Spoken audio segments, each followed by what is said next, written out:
ছোট্ট একটা ল্যাংড়া মশা নমরুদের নাকের ভিতরে দিয়ে ঢুকে কামড়াতে শুরু করছে। নমরুদ লাফাইতে শুরু করছে। নমরুদ রে সবাই কয়, নমরুদ তুমি ড্যান্স দাও কেন? আরে ড্যান্স না, মশায় কামড়ায়। মশারও কামড়ানো বাড়াই দিছে। নমরুদ এবার I M A disco dancer, disco dancer হয়ে গেছে। খালি লাফায়, খালি ডান্স দেয়। আহা, নিজের মাথার মধ্যে নিজে আঘাত করে, খুশি মারে, কিন্তু মশা বের হয় না। অমিয়া, এই মশা ঢুকছে কার অর্ডারে? এটা যদি বেরোতে হয়, বেরো হবে কার অর্ডারে? সে মাথার মধ্যে কিল মারে, ঘুষি মারে, নিজের নিজে আহত করে ফেলে, মাগার মাথা থেকে মশা বের হয়। নাকের ভিতর দিয়ে মশা ঢুকে কামড়ানো, এটা কি চারটেখানি কথা? শীতকালে যখন কাঁথা গায়ে দিয়ে শুয়ে থাকি, মশা যখন পন পন পন পন করে কানের সামনে, খারাপ লাগে না? আবার কাঁথাটা সরিয়ে আবার শুয়ে, আবার বন বন বন বন। তো কানের সামনে পন পন করলে যদি আপনার এত কষ্ট লাগে, নমরুদের নাকের ভিতর দিয়ে ঢুকছে, মস্তিষ্কে কামড়াচ্ছে, ওর কেমন লাগে? নমরুদ আর পারে না, অসহ্য, নিজের নিজে মারতে মারতে হাত পা কপাল সব লাল করে ফেলছে। অবশেষে আশেপাশে চাকর বাকর খাদেম খুদ্দাম যারা আছে সবাই বললো, আমি আর পারিনি, এবার তোরা মার, তোরা মার। সবাই কয়ে, নমরুদ আজীবন আম করে মারছো, এবার পাইছি খেলা, এবার ইচ্ছা মতো তোরা পিড়াম। এবার সবগুলো আমি নমরুদে মারা শুরু করছি। মারতে মারতে বেহুশ, মাগার মশা বেরোয়। এই মশা ঢুকেছে কার অর্ডারে? বের হবে কার অর্ডারে? তারপরে বেরোয় না। নমরুদকে এবার আমার জুতা মার। কি মার?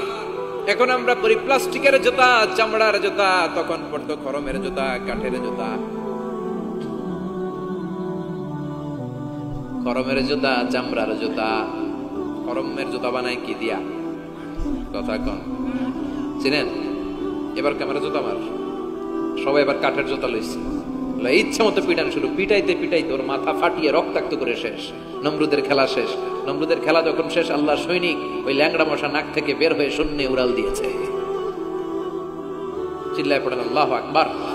পৃথিবীতে কেউ তো স্থায়ী হয় না, হোক না সে ফেরাউন কিবা নমরুদ। কেউ ভাবে চিরদিন রয় না, কেউ ভাবে চিরকাল রয় না। পৃথিবীতে কেউ তো স্থায়ী হয় না, হোক না সে ফেরাউন কিবা নমরুদ। কেউ ভাবে চিরদিন রয় না। চিল্লায় বলেন ঠিক কিনা?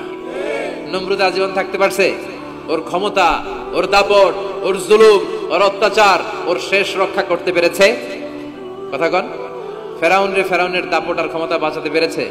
এখনো যারা দাপট দেখায়, জুলুমবাজ, এদের ক্ষমতা দাপট এদেরকে বাঁচাতে পারবে না। বাঁচানোর মালিক একজন। চিল্লায় বলো তিনি কে? এজন্য আল্লাহ ডেকে বলে, গোলাম ইব্রাহিমের জীবনেতে তোমাদের জন্য শিক্ষা আছে। শিক্ষা আছে ইব্রাহিমের জীবনের জন্য, তোমাদের জন্য মডেল। করি না তো এগুলো? তোমাদের জন্য মডেল আছে। অনেক নারীরা এসেছে, আমার মায়েরা বোনেরা, বাড়িতে সাইয়েদাতুনা হাজার, যাকে আমরা বলি বিবি হাজারা, ওনার জীবনী পড়বেন। ভাইয়েরা যারা এসেছেন, সাইয়েদানা ইব্রাহিমের জীবনী পড়বেন। এই জীবনীগুলো থেকে আলো নেওয়ার দরকার আছে না নাই? আপনার জীবনটারে আলোকিত করে দিবে কে? আজকের এই মাহফিল থেকে কি আমরা ওয়াদা করতে পারি না আমরা সাইয়েদানা ইব্রাহিম আলাইহিস সালামের জীবনী শুরু থেকে শেষ পর্যন্ত পুরোটা পড়ব, আর যা শিখলাম নিজের জীবনে কাজে লাগাবো? রাজি আছি না নাই? আমাদের মডেল হচ্ছে নবীরা। চিল্লায় বলেন আমাদের মডেল কারা? এই নবীদের জীবনী মানলে আমরা আলোকিত মানুষ হতে পারবো। এই নবীদেরকে যারা অনুসরণ করে, এরা টেন্ডারবাজি করে না, চাঁদাবাজি করে না, মাস্তানি করে না, দুর্নীতি করে না। এরা 14ই ফেব্রুয়ারিতে মেয়েদেরকে নিয়ে নাচানাচি করে না। এরা দেশপ্রেমিক হয়, এরা আল্লাহওয়ালা হয়, এরা ইসলামের পক্ষের শক্তি। চিল্লায় বলেন ঠিক কিনা? আল্লাহ আমাদের সবাইকে তুমি বুঝার তৌফিক দান করো। চুপ। এবার তো নমরুদ ধরা খাইছে। এবার নমরুদের মেজাজ নরম না গরম? কারণ তর্কে হেরে গেছে, মেজাজ আছে না নাই? নমরুদ বলে, ইব্রাহিমের রশি দিয়ে বাঁধো, আগুনে ফেলো। বিশাল আগুনের কুণ্ডলি করে সাইয়েদনা ইব্রাহিমকে আগুনের কুণ্ডলির মধ্যে ফেলা হলো। হাতে পায়ে বড় বড় মোটা মোটা রশি দিয়ে বাঁধা। সাইয়েদনা ইব্রাহিমকে আগুনের কুণ্ডলির মধ্যে ফেলায়।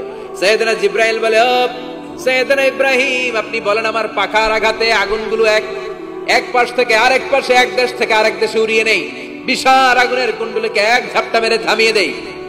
সাইয়েদনা ইব্রাহিম বলে, কোনো দরকার নাই, কারণ আগুনের মালিক আমার সাথে আছে। I don't need your help, আমার কোনো সাহায্যের দরকার নাই, কারণ আগুনের যে রব, সে আল্লাহ সবকিছু দেখে কি দেখে না। বিশাল বড় মোটা মোটা রশি দিয়ে সাইয়েদনা ইব্রাহিমের হাত আর পা বেঁধে আগুনের মধ্যে ফেলে দেয়া হলো। মুহূর্তের মধ্যে আগুনগুলো দাউ দাউ করে জ্বলতে শুরু করলো। হাতের রশিগুলো, পায়ের রশিগুলো মুহূর্তের মধ্যে জ্বালিয়ে দেয়। বিশাল বড় বড় তক্তা জ্বালিয়ে দেয়, লাকড়ি জ্বালিয়ে দেয়, কিন্তু সাইয়েদনা ইব্রাহিমের একটা পশমও জ্বালায় না। যদি তোমাদের মাঝে কেউ ইব্রাহিমের মতো ঈমান আনিতে পারো, অগ্নিকেও পুষ্প বলে পরিণত করিতে পারো। ঠিক কিনা? মুসার মতো ঈমান হলে রাস্তা হবে সাগর জলে, ইউসুফের মতো ঈমান হলে একে একে দরজা খুলে। নবী ইব্রাহিমের মতন ঈমান যদি আজ থাকে বিদ্যমান, অগ্নিকুণ্ডে দেখতে পাবে খুবসুরতে ফুলবাগান। সুবহানাল্লাহ পড়েন। আল্লাহ বলেন, কুলনা ইয়া নারু কুনি বারদান ওয়া সালামান আলা ইব্রাহিম। আল্লাহ বললেন, আগুন, দুনিয়ার শুরু থেকে তোকে একটা ধর্ম আমি দিয়েছি, যা পাবি জ্বালিয়ে ছারখার করে দিবি, কিন্তু আজকে কয়েকদিনের জন্য তোর জ্বালানোর ক্ষমতা আমি আল্লাহ কেড়ে নিলাম। তে আমার ইব্রাহিমের জন্য ঠান্ডা হয়ে যা। কি হয়ে যা? তবে আগুন, খবরদার এত বেশি ঠান্ডা হবি না যাতে ইব্রাহিমের সর্দি না লেগে যায়। সুবহানাল্লাহ পড়ে। আগুন বলে, আল্লাহ বললা ঠান্ডা হ, আবার বললেন বেশি ঠান্ডা হবি না যাতে সর্দি না লেগে যায়। আমি কি করব? আল্লাহ কয়, বারদাউ ওয়া সালামান আলা ইব্রাহিম। আমার ইব্রাহিমের জন্য এয়ার কন্ডিশন, নাতিশীতোষ্ণ, গরম নয়, ঠান্ডা নয়, এরকম জান্নাতের গুলবাগিচা হয়ে যা। আল্লাহু আকবার। সাইয়েদনা ইব্রাহিম আগুনের ভিতরে 40 দিন ছিলেন। চিল্লা এখন কয়দিন? একটা পশমও পুড়ে নাই। আগুন থেকে বেরিয়ে উনি অনেক দিন বেঁচে ছিলেন। শেষকালে নাতি পুজিদের সাথে যখন গল্প করতেন তখন বলতেন, নাতিরা, আমার জীবনের সবচেয়ে আরামদায়ক সময় কেটেছে নমরুদের আগুনের ভেতরে ওই 40 দিন। ওই 40 দিন যে সুখ, আমোদ, ফুর্তি, আনন্দে আমি ছিলাম, আমার জীবনে কোনো সময়, কোনো মুহূর্তে এত সুখ, এত আনন্দ, এত চমৎকার সময় আমি কাটাই নাই। চিল্লা এখন সুবহানাল্লাহ। এবার আল্লাহ অনেক নারী বোনেরা এসেছেন, নারীদের জন্য এক বাক্যে একটা নসিহত করে শেষ করে দেই। এক বাক্যে একটা নসিহত। আল মারআতু ইযা সাল্লাত খামসাহা। বিষ্ণু বলেছেন যে নারীরা মাত্র 4টা কাজ করবে, আল্লাহ তাআলা তাদের জন্য জান্নাতের 8টা দরজা খুলে দেবে। এক নাম্বার হচ্ছে আল মারআতু ইযা সাল্লাত খামসাহা, যে নারী 5 ওয়াক্ত সালাত পড়বে, ওয়া সামাত শাহরাহা, রমাদানের রোজা রাখবে, আতাআত বা'লাহা, স্বামীর আনুগত্য করবে, ওয়া হাফিজাত ফুরুজাহা, নিজের লজ্জাস্থানের হেফাজত করবে, ফালতাদখুল মিন আইয়াবিল জান্নাতি শাআত, তার আল্লাহর জান্নাতের 8টা দরজার যেটা দিয়ে মন চায় ঢুকবে, কোনো বাধা নাই। এগুলো মানার দরকার আছে না নাই? আল্লাহ আমাদের ফ্যামিলিগুলোর সাইয়েদনা ইব্রাহিমের ফ্যামিলির মতো জান্নাতি ফ্যামিলি বানান। আপনারা উঠতেছেন কেন? হ্যাঁ, এদিকে দুই একজন উঠলেন, বসেন বসেন, একসাথে আসছেন, একসাথে বিদায় নিব। যতগুলো কথা বললাম কোরআন সুন্নাহর আলোকে বলেছি, বানিয়ে কিছু বলি নাই। তারপরেও আমার মনের অজান্তে কোনো মিস ইনফরমেশন যদি আমার মুখ ফসকে বেরিয়ে যায়, সেগুলো যেন আল্লাহ তাআলা আমাদের স্মৃতিপট থেকে মুছে দেয়। আর সত্য সুন্দর হকের পক্ষে যা বললাম তার সবটুকুন প্রথমে যেন আল্লাহ তাআলা আমাকে এবং আপনাদের সবাইকে আমলের তৌফিক দান করে। আমরা পড়ি আমিন। আপনারা সবাই ভালো থাকবেন, সুস্থ থাকবেন, সুন্দর থাকবেন। সুবহানাকাল্লাহুম্মা ওয়া বিহামদিকা আশহাদু আল্লা ইলাহা ইল্লা আনতা আস্তাগফিরুকা ওয়া আতুবু ইলাইক।